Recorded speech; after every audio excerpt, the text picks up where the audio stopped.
Hello viewers, welcome to the channel. आज की इस वीडियो में हम करने वाले हैं कक्षा 8 का सामाजिक तथा राजनीतिक जीवन का अध्याय 4 कानूनों की समझ। तो चलिए शुरू करते हैं हमारी आज की वीडियो। हमारा पहला प्रश्न है, कानून के शासन का क्या मतलब है? इससे आप क्या समझते हैं? तो उत्तर है, कानून के शासन का मतलब है कि सभी कानून देश के सभी नागरिकों पर समान रूप से लागू होते हैं।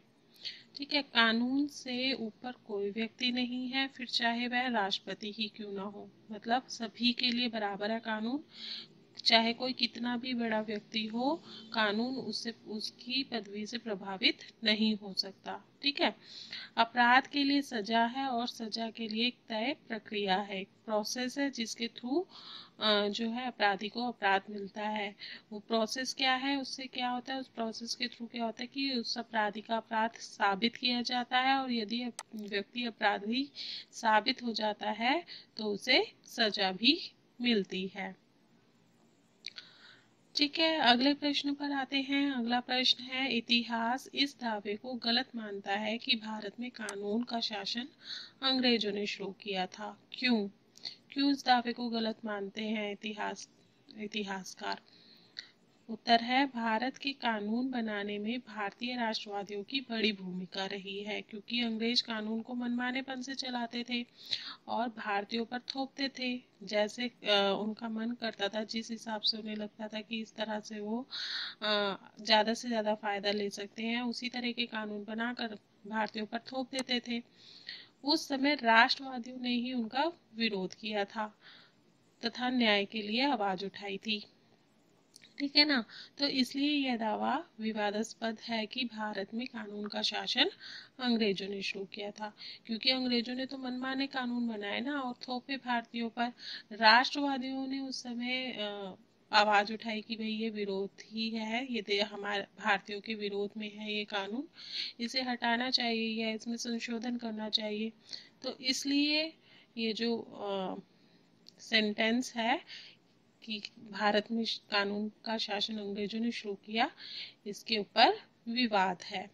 ठीक है, अगले प्रश्न पर आते हैं। अगला प्रश्न है, 1870 का राजद्रोह एक्ट क्या था? 1870 में अंग्रेजों ने जो एक्ट लाया था वो क्या था? तो क्या था उस एक्ट के मुताबिक? इस एक्ट के मुताबिक यदि कोई भी व्यक्ति ब्रिटिश सरकार का विरोध करता था या आलोचना करता था तो उससे मुकदमा चलाए बिना ही गिरफ्तार कर लिया जाता था। अंग्रेजों ने ये जो कानून लाया था उसके अंदर था कि बिना किसी मुकदमा चलाए उसको गिरफ्तार कर लेंगे और उसके ऊपर अत्याचार कर सकते थे अंग्रेज। तो यह जो कानून था बहुत ही दमनकारी कानून था, भारतीयों के लिए बहुत ही गलत कानून था जो अंग्रेजों ने भारतीयों पर थोपा था। ठीक है, अगले प्रश्न पर आते हैं। अगला प्रश्न है, 2005 का हिंदू उत्तराधिकारी संशोधन कानून क्या है? उत्तर है, इस कानून के अंतर्गत बेटे बेटियां और उनकी मां तीनों को परिवार की संपत्ति में बराबर हिस्सा मिल सकता है। ये कानून था कि 2005 का ये जो हिंदू उत्तराधिकारी कानून था, इसके अकॉर्डिंग सिर्फ बेटे को संपत्ति नहीं मिलेगी, बेटियों को भी बराबर का हक मिलेगा उस संपत्ति में, और उनकी माँ को भी बराबर का हिस्सा संपत्ति में मिलेगा, पैतृक संपत्ति जो है। ठीक है, अगले प्रश्न पर आते हैं। अगला प्रश्न है, घरेलू हिंसा महिला सुरक्षा कानून कब लागू हुआ? ये कानून लागू हुआ 2006 में। ठीक है, अगले प्रश्न पर आते हैं। अगला प्रश्न है, कानून किस प्रकार अस्तित्व में आता है? किस तरह से कानून बनता है? तो होता क्या है कि संवेदनशील सांसद जो हैं, जो लोग समस्याओं को देख रहे होते हैं, जिन सांसदों तक कोई समस्या की जानकारी पहुंचती है, तो क्या करते हैं, वो एक विधेयक तैयार करते हैं और उस विधेयक को संसद में पेश करते हैं कि भाई जनता में ये परेशानी है, इस तरह से परेशानी उत्पन्न हो रही है। तो वो विधेयक सदन में जब पास हो जाता है, मीन्स कि लोकसभा के जो मेंबर है और राज्यसभा के मेंबर हैं वो उस विधेयक को पास कर देते हैं, उसे मंजूरी दे देते हैं कि हाँ भाई ये कानून बनना चाहिए, तो उसे राष्ट्रपति के पास भेज दिया जाता है कि राष्ट्रपति की भी स्वीकृति उसे पास करने के लिए बहुत ज़रूरी होती है।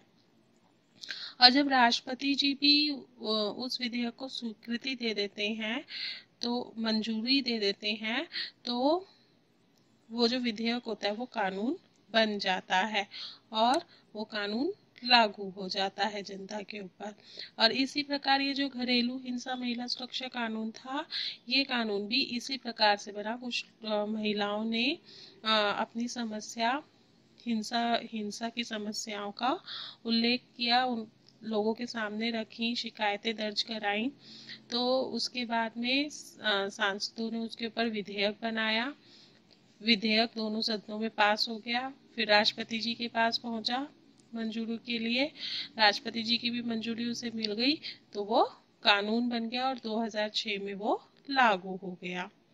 ठीक है, अगले प्रश्न पर आते हैं। अगला प्रश्न है, नागरिक अपनी आवाज सरकार तक कैसे पहुंचा सकते हैं। अभी हमने किया कि संसद जो है वो विधेयक बनाते हैं और जब वो विधेयक पास हो जाता है तो कानून बन जाता है, लेकिन लोग अपनी समस्या को संसद तक पहुंचाएं कैसे?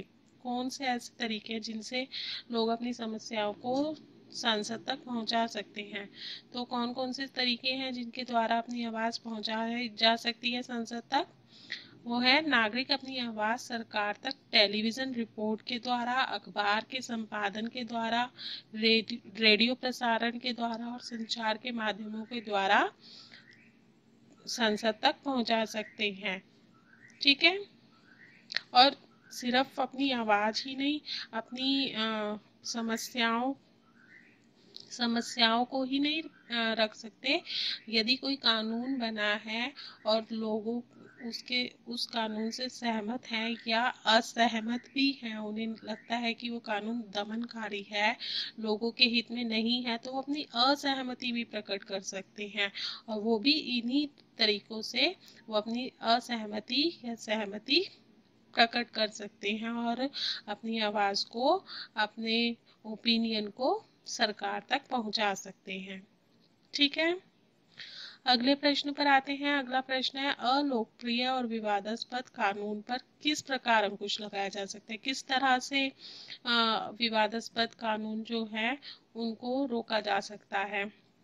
अभी मैंने बताया कि कोई कानून है और उसके ऊपर उसके लिए लोग मानते हैं कि वो दमनकारी है और लोगों के हित में नहीं है, तो उस पर अंकुश किस तरह से लगाया जा सकता है? एक तो ये है कि संचार के माध्यमों से अपनी आवाज़ पहुंचा सकते हैं। दूसरा क्या कर सकते हैं लोग कि उस कानून के लिए या उस मुद्दे के लिए लोग अदालत में भी जा सकते हैं, अदालत की शरण ले सकते हैं। और अदालत को यदि ऐसा लगता है कि वो कानून जो है वो संविधान के विरुद्ध है या लोगों के हित में नहीं है, तो अदालत उस कानून में संशोधन कर सकती है या उस कानून को रद्द करने की भी पावर रखती है। रद्द करने की शक्ति भी अदालत के पास है। ठीक है, मैं उम्मीद करती हूँ कि सभी क्वेश्चन आंसर आपको अच्छे से क्लियर हो गए होंगे, समझ आ गए होंगे। ये वीडियो आपको पसंद आई होगी। अगर ये आपको वीडियो पसंद आई तो प्लीज़ इसे लाइक कर दीजिए, फ्रेंड्स के साथ में ज़्यादा से ज़्यादा शेयर कर लीजिए और इस चैनल को सब्सक्राइब कर लीजिए। आज के लिए बस इतना ही, फिर मिलेंगे एक नए वीडियो में एक नए चैप्टर के साथ। तब तक के लिए बाय बाय।